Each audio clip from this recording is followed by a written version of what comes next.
하겠습니다.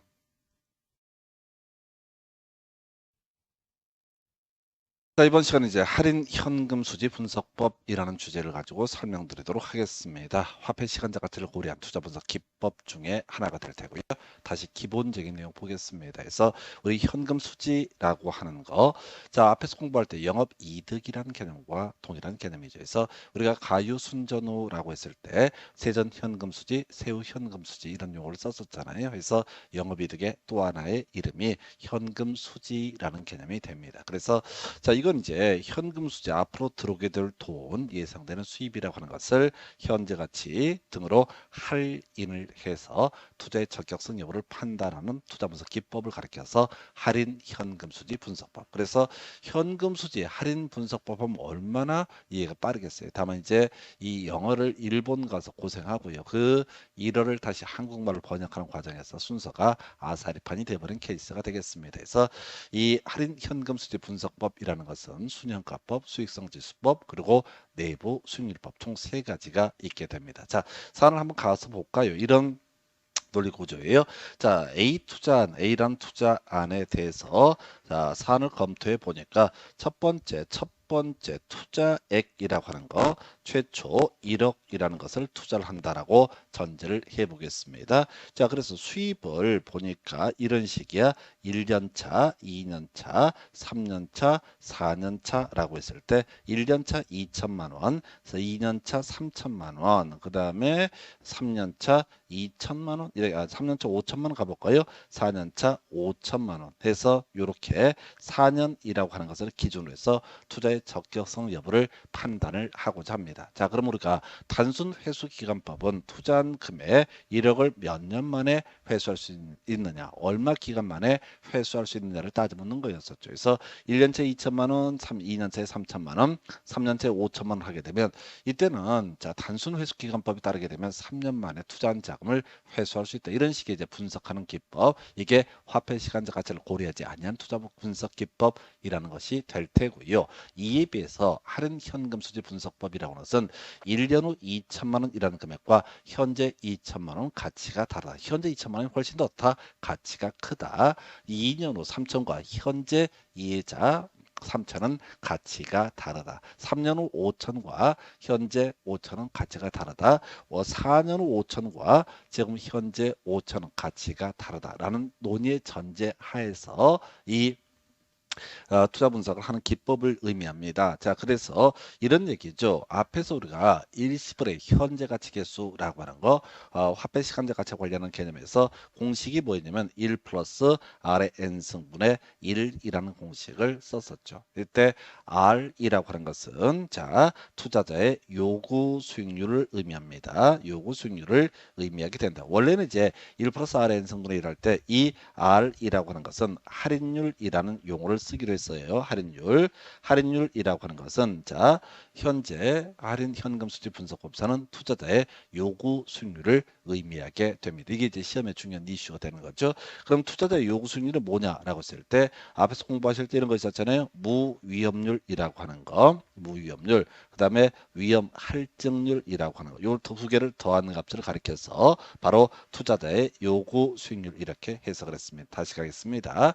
야, 지금 이제 자, 1원이라고 하는 금액이 N년 후 1원이라는 금액이 할인율 R일 때 얼마의 가치를 갖느냐. 이 공식이 일시불의 현재 가치 계수, 그래서 1 플러스 Rn 승분의 1이라는 공식이 있다는 걸 우리는 알고 있습니다. 자, 그렇다고 쳤을 때 이 공식을 앞으로 들어오게 될 수입에다 다 대입을 하게 되는 거야. N은 기간이라고 하는 거. 자, 그래서 1년 후 하면 1승 하면 되는 거죠. 2년 후 하면 2승 하면 되는 겁니다. 3년 후 하면 3승 하면 되고 4년 후 하면 4승을 하면 되는 겁니다. N은 어렵지 않아요. 그러면 여기서 문제가 되는 할인율이라고 하는 거, 이걸 무엇을 대입하느냐라고 했을 때 투자자의 요구 수익률이 달라지게 됩니다. 에 따라 달라져요. 그래서 지금 이러한 투자안에 대해서 갑이라는 사람의 요구 수익률이 4%다. 자, 을이라는 사람의 요구 수익률은 더 높은 수익률을 꿈꿉니다. 6%다라고 이렇게 전제를 해보겠습니다. 그러면 같은 돈이 들어오더라도 가백에 있어서 2천과 을에게 있어서 2천은 뭐가 더 크다? 가백에서 2천이 더 큰 의미를 갖게 된다. 왜? 이 R이라고 하는 게 분모값이잖아요. 해서 자, 투자자의 요구 수익률이라고 하는 것이 커지면 커질수록 앞으로 들어오게 될 돈의 가치는 낮게 책정을 한다. 이런 논리 구조가 되게 됩니다. 물론 갑이라는 사람은 이렇게 가는 거죠. 이 투자한 A하고요. 또 투자한 B가 있다라고 했을 때 자, 지금 같은 요구 수익률 4%를 적용했을 때 A란 투자안의 수익이 더 크냐 B란 투자안의 수익이 더 크냐를 기준으로 해서 투자의 적격성 여부를 판단을 하게 될 테고 을이라는 사람도 자, 이 사람의 요구 수익률 6%를 적용해서 A란 투자안과 B란 투자를 비교해 봤을 때 어느 게 더 큰 수익이 발생하느냐라고 하는 것을 검토해서 바로 투자의 적격성 여부를 따지게 됩니다. 자, 이게 이제 좀 배경 설명이고요. 바로 결론 들어가서 가볼까요? 자, 수년제 가치법이라고 하는 것부터 먼저 얘기를 합니다. 자, 해서 수년가라고 하는 MPB라는 용어를 쓰게 될 텐데 현금 유입에 현재 가치의 합에서 현금 유출에 현재 가치의 합을 뺀 것, 이걸 우리가 순현가라고 부르게 됩니다. 그래서 아까 1억이라는 금액이 투자금이 되게 되는데 아까 1년 차에 2천만 원, 2년 차에 3천만 원, 3년 차에 5천만 원, 뭐 이런 식으로 금액이 들어온다라고 전제를 해봤습니다. 그래서 3년으로 만약에 4년까지 가서 볼까요? 4년 차에도 5천만 원이 들어온다. 자, 그러면 현금 유출은 한 번만 이루어지죠. 해서 현재 가치 합도 따져보시는 게 없습니다. 왜? 시험에서는 꼭 한 번만 투자를 하게 만들어. 이유는 딱 한 가지입니다. 1분 안에 문제를 풀어야 되거든요. 근데 1년차 1억 투자하고 2년차에 3천만 원 투자하고 이런 식으로 가버리면 계산 자체가 불가능해집니다. 1분 안에 푼다는 것은. 그래서 투자, 유출, 지출, 투자라고 하는 것은 한 번만 있게 됩니다. 항상 문제는 그렇게 구성을 해요. 대신 유입은 이렇게 여러 개로 나누어서 표현을 할 수가 있습니다. 그래서 결과적으로 자, 1년 후 2천만 원이 현재 얼마의 가치를 갖게 되는 것이냐라고 하는 거, 1 플러스 Rn승분의 1이라는 공식, 이 사람의 요구 수익률을 R에다 대입해서 계산해 보니까 예를 들어서 1,800만 원이라는 값을 갖게 된다. 또 2년 후 3천만 원이라는 것을 1 플러스 Rn승분의 1이라는 공식을 활용해서 계산을 해보니까 예를 들어서 2,700만 원의 가치를 갖게 된다. 3년 후 5천만 원이라고 하는 금액을 자, 현재 값으로 3년 후 5천이 현재 이 사람에게 얼마의 가치를 갖게 되느냐라고 했을 때 만약에 4,500이다라고 한번 전제를 해보겠습니다. 그 다음에 4년 후 5천만 원이라는 금액이 이 사람에게 얼마의 가치를 갖냐? 4,500보다는 작겠지. 예를 들어서 4,400이다. 그래서 요게 이제 뭐라고요? 현금 유입, 들어온 금액의 현금 유입에 각각 현재 가치에 이 전체를 더한 값, 이게 현금 유입의 현재 가치 합이라는 개념이 될 것이고, 유출은 1억이었었죠. 그래서 만약에 이런 식으로 4년이라는 금액을 기준으로 보게 되면 뭐 대충 계산해 봐도 자, 유입이 들어온 게 더 많잖아요. 들어온 게 더 많습니다. 그래서 순현가는 어떻다? 0보다 크다. 들어온 게 나간 것보다 많게 되면은 순현가가 0보다 크다. 그러면 투자자 입장에서는 어떻다? 바로 투자를 할 수가 있다. 왜? 투자만 하면 더 들어올 게 많기 때문에 라는 의미로 해석을 하게 됩니다. 그래서 순현재 가치 계산을 위한 할인율이라고 하는 거, 지금 1 플러스 R의 N승분의 1이라는 공식, 요거 물론 이제 연금의 현재 가치 개수 이런 것도 있을 수가 있는데 시험에는 일시불의 현가 개수만 가지고 쟁점을 삼아 내게 됩니다. 그래서 이때 R이라는 값에 투자자의 요구 수익률을 대입을 하게 된다라고 하는 거. 그래서 같은 투자 대안이라 할지라도 투자자에 따라서 어떻다고요? 바로 요구 수익률이 다르다라는 전제가 쌓이게 되면 어떤 투자자에게는 좋은 투자 대안이라고, 즉 순현가가 0보다 크다고 판단할 수도 있겠지만 너무 높은 수익률을 꿈꾸는 사람에게는 자, 요구 수익률이 너무 높게 되면 이 할인율이 너무 커지게 될 테고 전체 값은 작아지는 모습을 보이겠죠. 그래서 또 다른 투자자에게는 투자 적격성 순현가가 0보다 작다고 판단하는 케이스, 이것을 가리켜서 자, 순현재 가치 계산을 위한 할인율에 있어서는 투자자의 요구 수익률 R이라는 값에다가 투자자의 요구 수익률을 적용을 한다라고 하는 거 겁나 중요한 쟁점이 되게 됩니다. 그래서 이걸로 끝나는 거예요. 그래서 입 빼기 출, 입 빼기 출, 입 빼기 출, 입 빼기 출, 입출, 순서, 유책 이런 거 된다니까 유출 빼기 유입 이런 식으로 장난을 치니까 입 빼기 출이 뭐가 된다? 순현재 가치 또는 순현가라고 이렇게 해석을 하고요. 그 다음에 좀 난이도 있게 구성할 때 이 순현가를 계산하려면 1 플러스 Rn 승분의 1이라는 공식을 활용할 텐데 N은 기간, R은 할인율 대신에 할인율이 뭐냐 그랬을 때 당신이 희망하는 요구 수익률을 입력하시오라는 개념 이렇게 해서 순현가를 계산해 내게 됩니다. 자, 그런데 경우에 따라 지금 이건 이제 이익이 남는 케이스를 예시를 해본 것이고요. 사안을 검토해 보니까 이게 나간 게 더 많다라고 하면은 순현가보다 0보다 작다라는 의미가 되게 될 테고 또이 본전이라고 하는 것을 뭐라고 한다? 순현가가 0이다라고 이렇게 평가를 하게 됩니다. 그래서 투자자는요 순현가법에 따라서 투자의 적격성 여부를 판단함에 있어서 단일 투자안이라고 한다면 당연히 순현가가 0보다 큰 투자안에 대해서 투자 결정을 하게 될 것이고 만약에 복수의 투자안이 있는데 순현가가 모두 0보다 크다. 그러면 그 중에서 가장 순현가가 큰 투자안에 대해서 투자가 이루어진다. 그래서 이 뒤에 얘기는 뭐 나 얘기할 것도 없어. 왜? 앞에 얘기를 이해를 했으면 뒤 얘기는 거저먹는 그런 주제가 될 겁니다. 그래서 유치차라는지만은 입 빼기 출, 입출 이게 바로 뭐가 된다? 순현가가 된다. 입 빼기 출이 바로 순현가가 되게 된다. 그리고 나름 어려워 보이는 거. 자,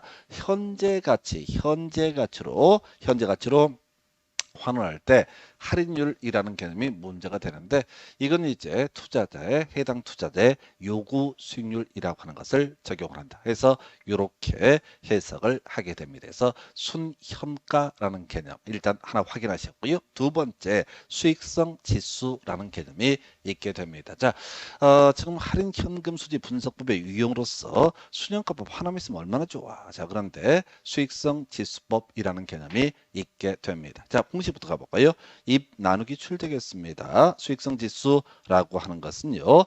입 나누기 출이라고 하는 것이 공식이 되게 됩니다. 그래서 이게 따로 외우는 게 아니라 입 빼기 출은 순현가가 될 테고 입 나누기 출은 뭐가 된다? 바로 수익성 지수라고 평가를 하게 됩니다. 이렇게 이제 뼈대를 잡는 거야.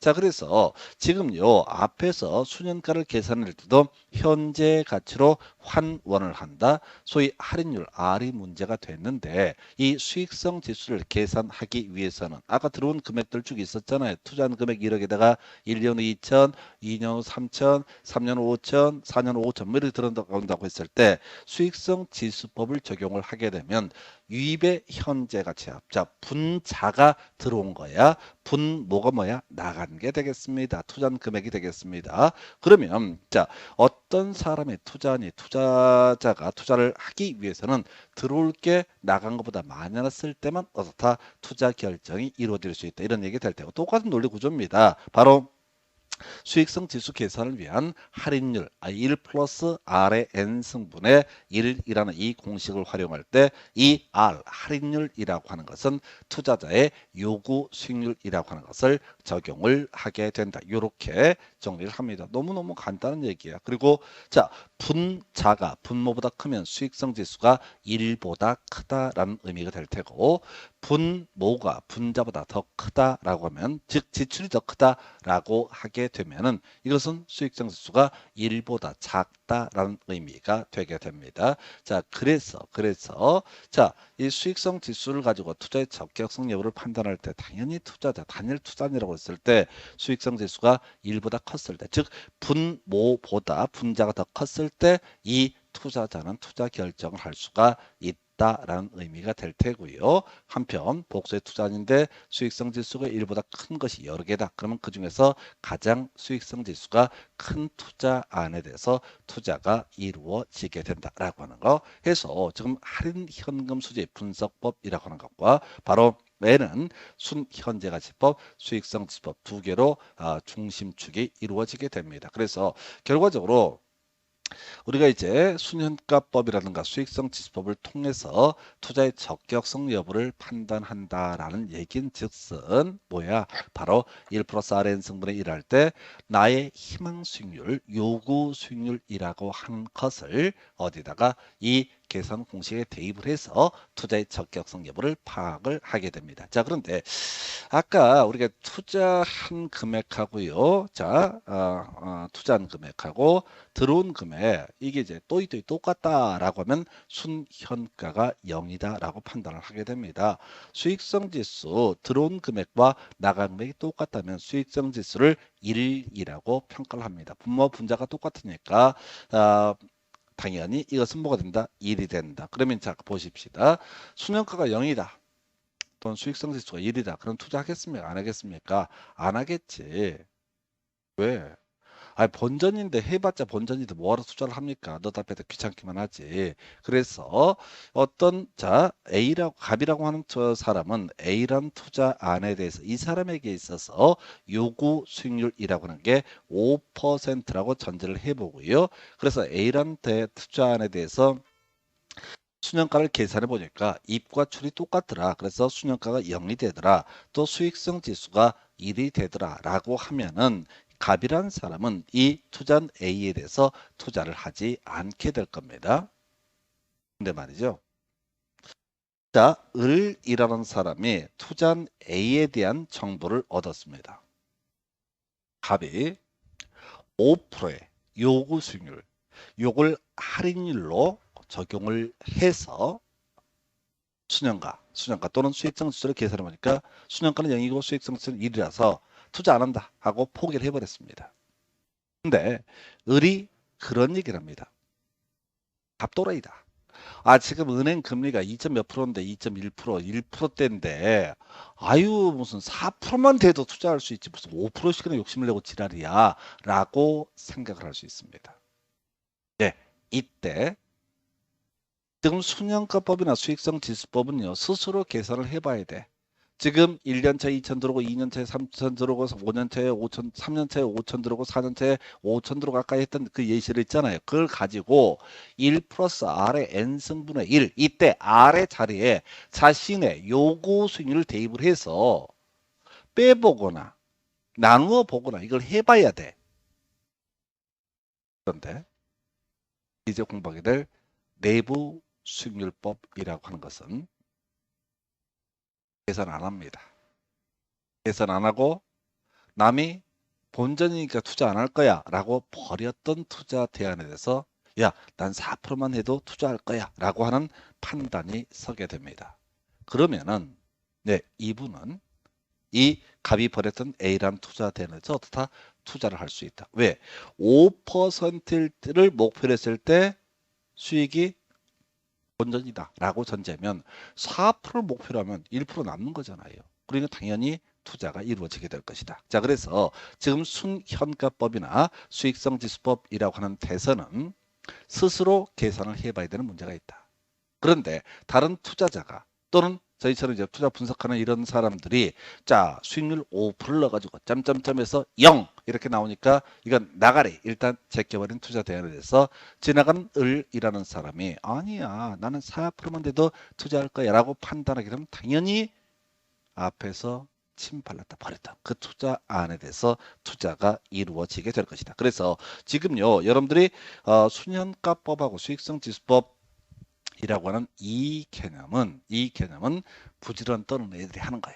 그런데 남들이 했다가 10%의 수익률을 꿈꾸는 자가 아예 번전이네 딱 10%밖에 안 나왔나 투자 안 할 거야 라고 했는데 지나가는 사람이 야 지금 3%만 돼도 투자할 거야 라고 생각하는 사람은 10% 수익률 나오는 걸 당연히 투자를 하겠죠. 이렇게 하는 것을 가리켜서 내부 수익률법이라고 부르게 됩니다. 본전 아까 순현가법이나 수익성 지수법에서 본전이 뭡니까?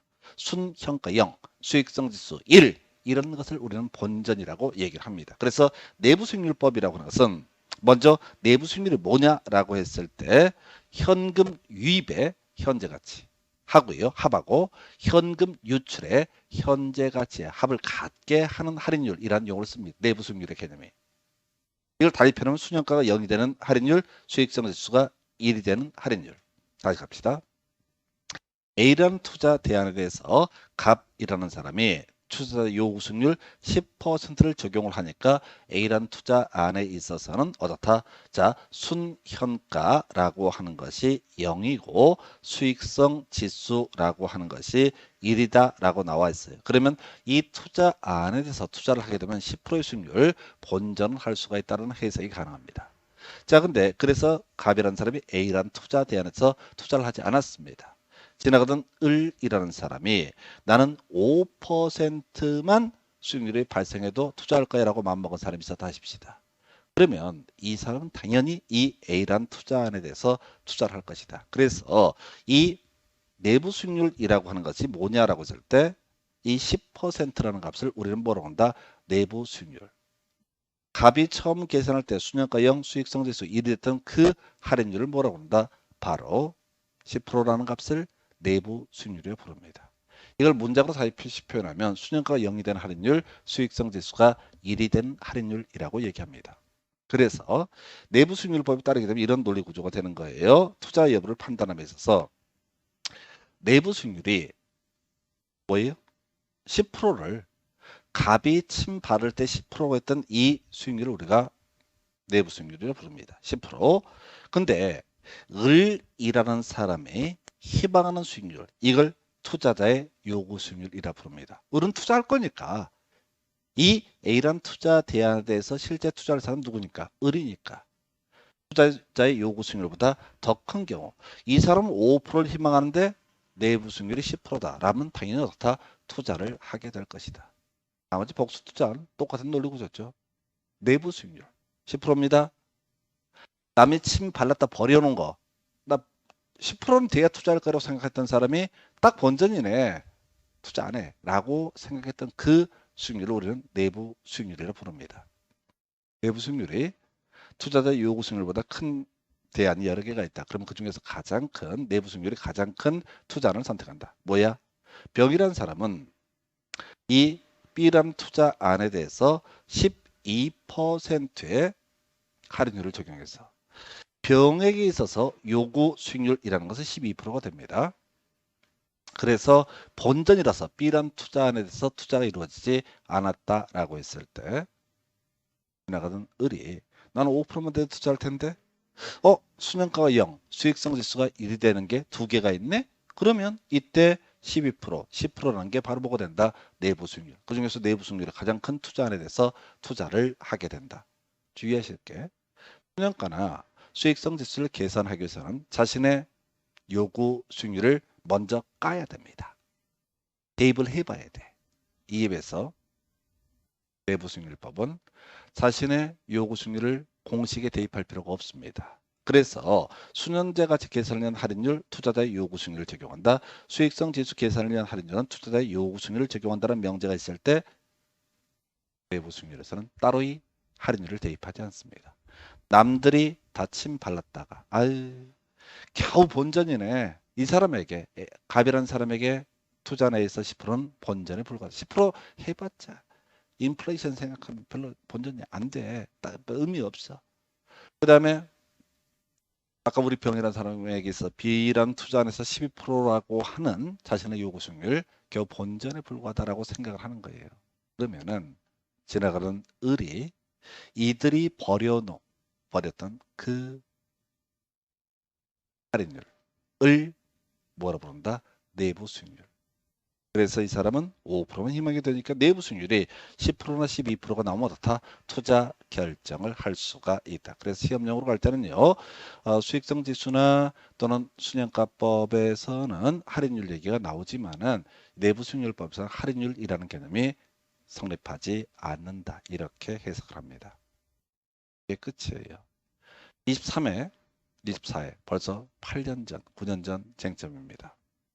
이때는 이렇게 계산 문제를 냈어요. 실질적으로 1분 안에 못 풀고요. 3, 4분 걸려야 되는 그런 쓰레기 같은 문제였습니다.